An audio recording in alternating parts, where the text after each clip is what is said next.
რატომ იტყუება ადამიანი, რას ნიშნავს ტყუილის ფსიქოლოგია და როგორ მოქმედებს ტყუილი პიროვნებაზე? თემაზე სასაუბროდ შემოგვიერთდა ფსიქოლოგი ბატონი ზაზა ვარდიაშვილი. დილამშვიდობისა, მადლობა მოგბრძანებისთვის. დილამშვიდობისა ბატონ ზაზა, დიდი მადლობა სტუდიაში მოგბრძანებისთვის. ვიხარია ყოველთვის თქვენი სტუმრობა. ძალიან მნიშვნელოვან საკითხზე, უბრალოდ საინტერესო საკითხზე უნდა ვისაუბროთ. ტყუილი ეს არის სამწუხაროდ ადამიანების ყოველდღიური ცხოვრება, ხშირ შემთხვევაში უწყინარს უწოდებენ ხოლმე ადამიანები თავის გასამართლებლად ალბათ უმეტეს შემთხვევაში. რა არის სინამდვილეში ტყუილი და რატომ სჭირდება და გვჭირდება ადამიანებს რომ ყოველდღიურ ცხოვრებაში ეს გამოვიყენოთ ერთმანეთთან ურთიერთობაში?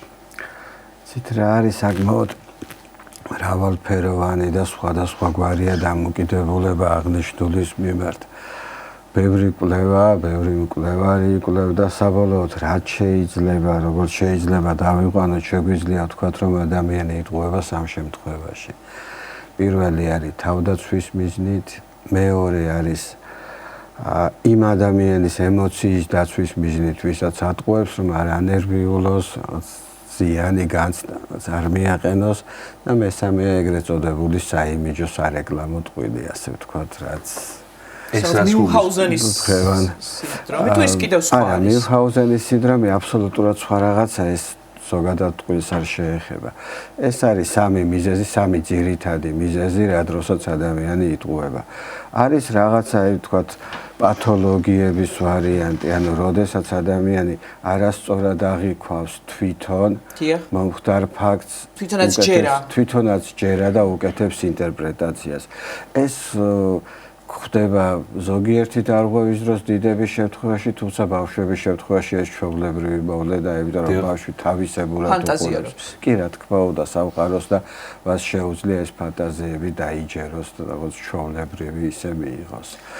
არის, თქვენ რაც ახსენეთ, ეს ძირითადად არის ეხება დაავადებებს, როდესაც ადამიანები იგონებენ რაღაც დაავადებას, ამას ტყუილთან საერთო არ აქვს, უბრალოდ ეს არის რომ მას ჯერა, რომ ჭირს ეს დაავადება და ეს ანუ ეს არის დაავადება უკვე. ანუ ჩვენ შეიძლება გვიგონოს რომ ადამიანი გვატყუებს.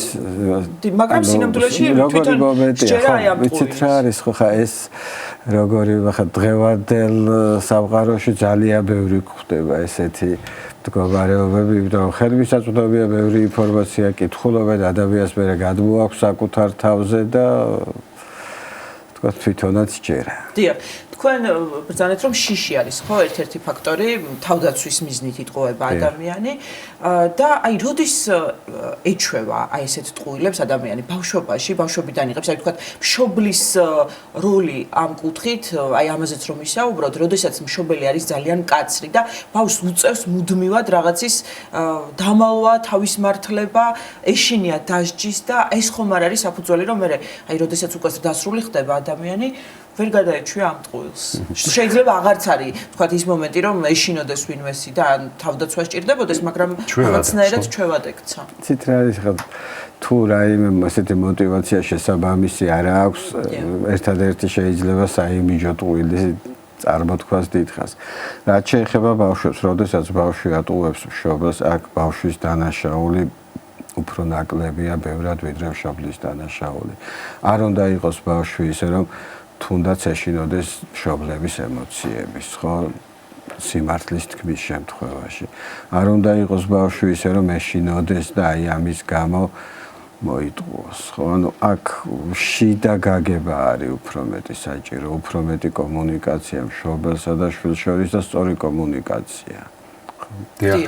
აი ოჯახურ გარემოში ფაქტობრივად იგივე თემაზე ვსაუბრობთ, რომ განმოვწოთ და განმოვითაროთ ეს თემა, როგორ მოქმედებს სხვა ადამიანზე, ოჯახის წევრზე, იგივე სხვა პიროვნებაზე ტყუილი. აი ოჯახში არის შემთხვევები, ხო, ძოლი ქმართან, დედმამიშვილი დედმამიშვილთან, ნებისმიერ ადამიანთან შეიძლება რომ რაღაც მოხდეს ისეთი, რომ აი თავის გამართლების მიზნით ჩვენ შეიძლება ვთქვათ ტყუილი. როგორ მოქმედებს ეს მეორე ადამიანზე, რომელიც შეიძლება თავის მართლების პროცესში იყოს, რომ სინამდვილეში შეიძლება საერთოდ არაფერი დაუშავებია, თუმცა უნდა გაიმართლოს თავი იმისთვის, რომ მართალი აღმოჩნდეს და დაამტკიცოს თავის სინათლე. იცით რა არის, ხა შესაძლებელია დააშავა, მაგრამ მას უნდა გქონდეს იმისი გარანტიები, რომ თუ იტყვის სიმართლეს არ მიიღებს კიდან არაადეკვატურ რეაქციებს, თუნდაც ემოციურს, თუნდაც ფიზიკურს და სხვადასხვა სახით. ეს შემთხვევებიც ხშირია, ხო? რა თქმა უნდა, ეს არის ძირითადი, ხო, ამ შემთხვევაში ხა როგორი მომენტია, იცით რომ როდესაც აი ადამიანი ამბობს ტყუილს, ხო, ეს არის ყოველთვის რაღაცა мотивაციით განპირობებული. ანუ თვითონ ფაქტზე მეტად ყურადღება მისაქცევია, რატომ ამბობს ამას, რატომ აკეთებს ამას. ხომ აი იქ უნდა გავერკვეთ.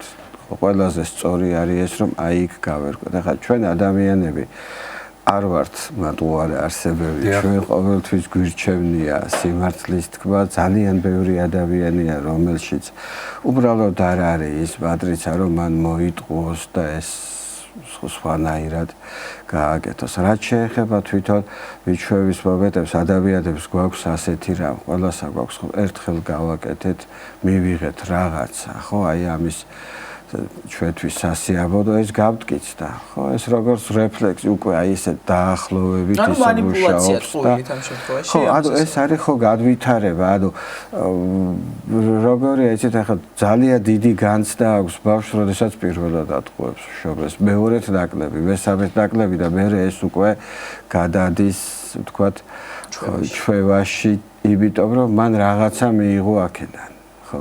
თორე ისე ეს რომ არ არსებობდეს და აი ამისი საშიშროებები რომ არ იყოს, კარგი არსებები ვართ ადამიანები, ანუ არა გვაქვს ეს რომ მაინც და მაინც. აი მეორე ფაქტორი, რის გამოც ადამიანი იტყუება, რაც თქვენ აღნიშნეთ, ეს არის რომ არ გინდა აწყენინო ადამიანს და რაღაც ისეთი ემოციური მდგომარეობა მისი გამოიწვიო. აი მაგალითად მოამზადა ოჯახის წევრმა სადილი და არ გინდა უთხრა რომ უგემურია, ვთქვათ, ან თუდად რომ გამოიყურება ადამიანს არ უნდა უთხრა, ხო? ეს ალბათ ესეც ტყუილია, მაინც ტყუილად ითვლება?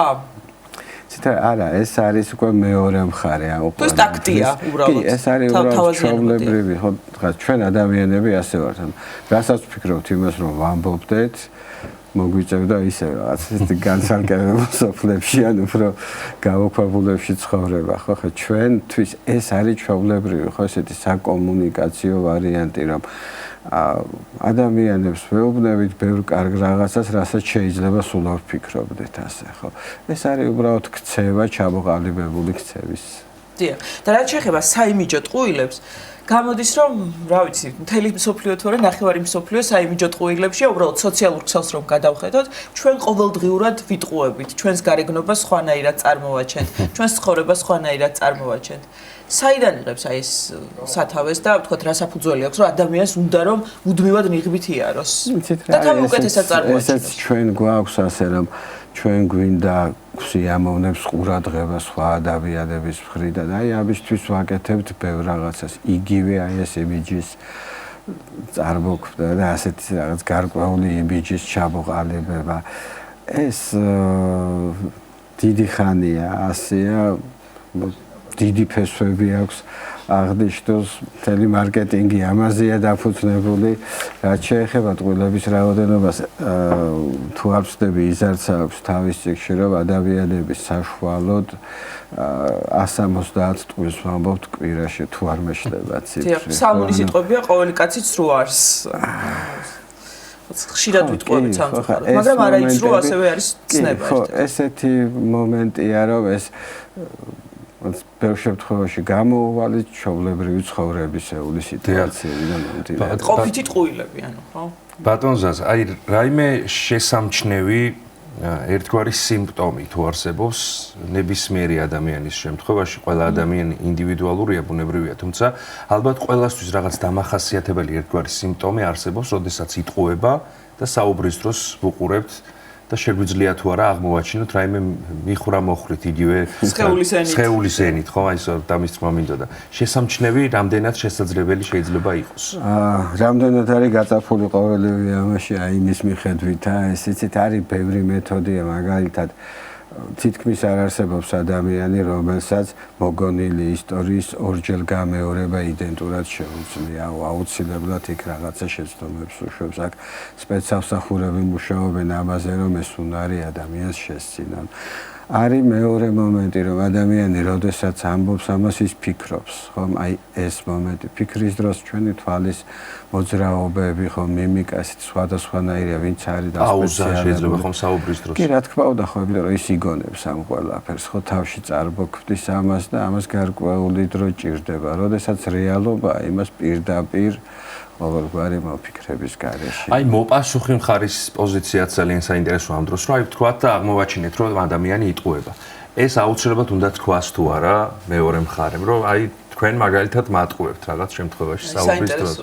ცით რა არის, აქაც არის დამოკიდებულება სპეციფიური, ანუ სხვადასხვა ასაკის მიხედვით, ხო, ხა ბავშვებთან დაკავშირებით სასურველია, რომ ვთქვათ ეს ძალიან რბილად ყოველთვის აი მიზეზებიდან გამომდინარე არ მოყვეს ამას არც დამშელობითი და არც სხვა ღონისძიებები ახსნა რომ იცი რა რომ გეთქვა სიმართლე ეს ჩემთვის უკეთესი იქნებოდა და არ მოგცემდი რეაქციას რომ აი ეს მშობლებს შორის არ იყოს მნიშვნელოვანია იმიტომ რომ ბავშვი ყველაზე მეტად არის დაცული როდესაც მშობელთა სიმართლის თქმა და დიალოგი შეუძლია აი ეს უნდა ყველა მშობელმა გაითვალისწინოს ხო იმიტომ რომ ბავშვისთვის უკვე სახიფათოა ხო ჩვეულებრივად სახიფათოა სოციალურადაც და ფიზიკურადაც თუ მშობელს პერმანენტულად ატყუებს ხო რაც შეეხება ხა სხვა სიტუაციებს ესეთ სიტუაციებიდან გამომდინარე უნდა ვიმოქმედოთ მაგრამ ჩვენ თვითონ ადამიანებს გვიჩდება რაღაც ხო ისეთი რომ აი ნდობის ფაქტორი ეჭვები როდესაც ერთხელ ორჯერ სამჯერ ეს დავაფიქსირეთ ხა ბევრ შემთხვევაში არის შემთხვევები ისეთი როდესაც ჯობია რომ არ დაუფიქსიროთ ეს რათა უფრო სხვანაირად გავერკვეთ თუ ახლობელი ადამიანია ტყუილზე უფრო მეტად საკუთარ თავზე ვიფიქროთ რომ რატომ გვატყუებს ხო რის გამოაკეთებს ამას აი ამ ჩამოთვლილი მიზეზებიდან რას ითვალისწინებს ხო კიდე საიმიჯო ტყუილი ხო ხა რას ნიშნავს როდესაც აი ასე საიმიჯოდ წარმოთქვავს ტყუილს ხო ესე იგი ის ფიქრობს რომ ძვირფასი არ არის ჩვენთვის ამით იცდილობს რომ უფრო მეტი ფასი შეიძინოს ჩვენ თვალში ხო აქაც დაფიქრებაა საჭირო რატომ ფიქრობს სახლობელი ადამიანი ამას განსაკუთრებით პედაგოგებს სჭირდებათ ალბათ დიდი სიფრთხილე ხომ მოზარდებთან ურთიერთობის დროს აი მაგალითად გაკვეთილის მომზადებასთან დაკავშირებით ტყუილი რასაც იტყვის მოსწავლე ტყუილის მთქმელსო სიმართლესაც აღარ დაუჯერებენო და ანუ ბევრი ისეთი გამონათქვამი გვაქვს ტყუილთან დაკავშირებით ტყუილს მოკლე ფეხები აქვსო და ასე შემდეგ ანუ მაგრამ ჩვენ ვიცით რომ არაფერია დაფარული რომელიც არ გაცხადება ანუ სწორედ ამაზე მიუთითებ და ის წინაანდაზე რაც გამახსენდა და აი ეს კლიშე თქვათ რაც შეიძლება ადამიანს მიეწებოს იმის გამო რომ რამდენჯერმე შეამჩნიეს ტყუილში რამდენად უკვე მოქმედებს თვითონ ადამიანზეც და რაღაცნაირად ჩაყვება თვითონ ამ კლიშეს და უკვე ასეთი ვარ, მაინც ასეთად მიცნობენ და გამოსწორებას აღარ ცდილობს. ცით რა არის ხო, რა თქმა უნდა, ესეთი მომენტებია, თუმცა რა ფაქტორია აქაც ხო გასათვალისწინებელი და რატომ აკეთებს ამას.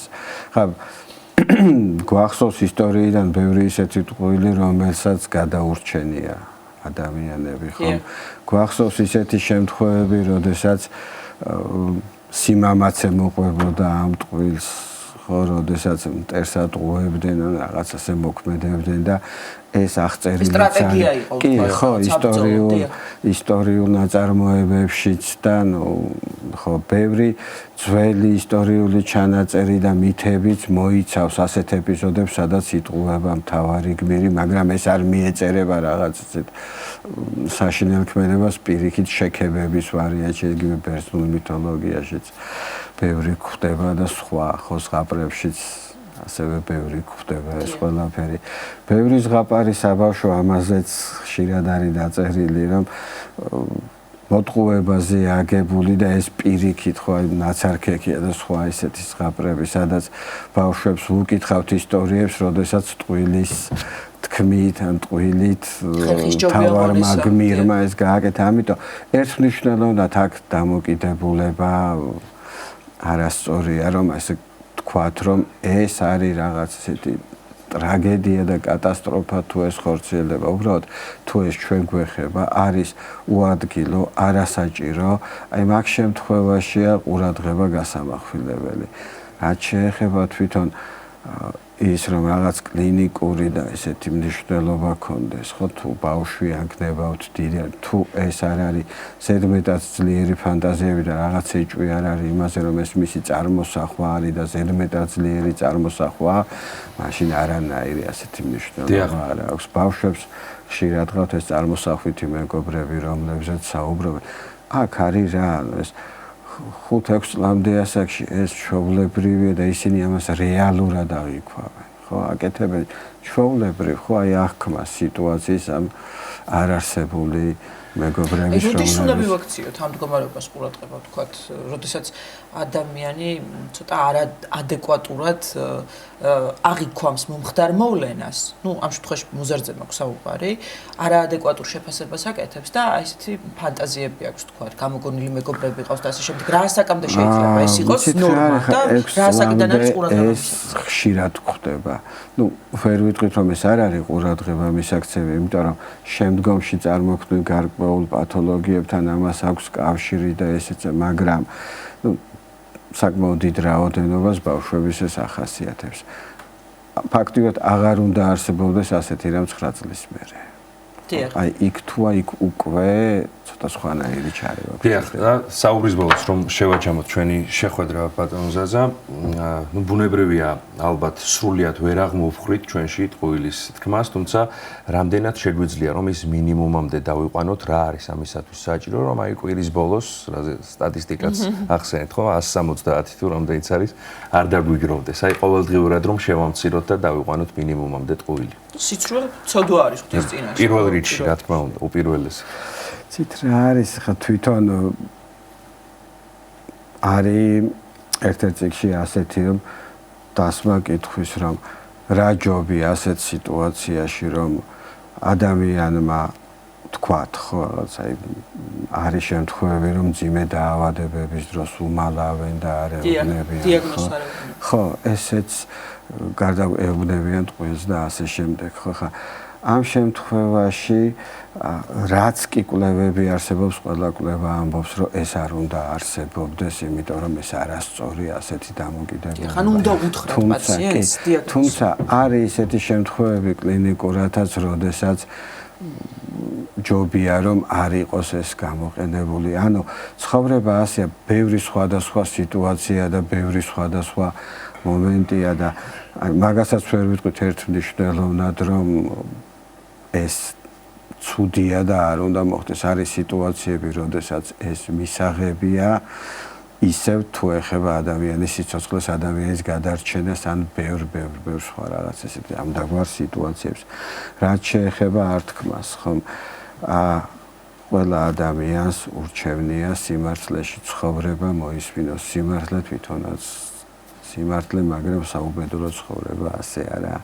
უნდა მაქსიმალურად თავარი, უფრო მნიშვნელოვანი ის, რომ ჩვენ იმაზე ვიფიქროთ, ჩვენ თუ გვატყუებენ, რატო ხდება ეს, ჩვენი რა თვისება დაინახეს, ხო, რა ფაქტორი დაინახეს ჩვენში, რომ აი ამას ჩვენთან აკეთებენ. განსაკუთრებით თუ ბავშვები აკეთებენ, აი ამაზე პირველ რიგში მშობლები და უფროსები უნდა დაფიქრდნენ.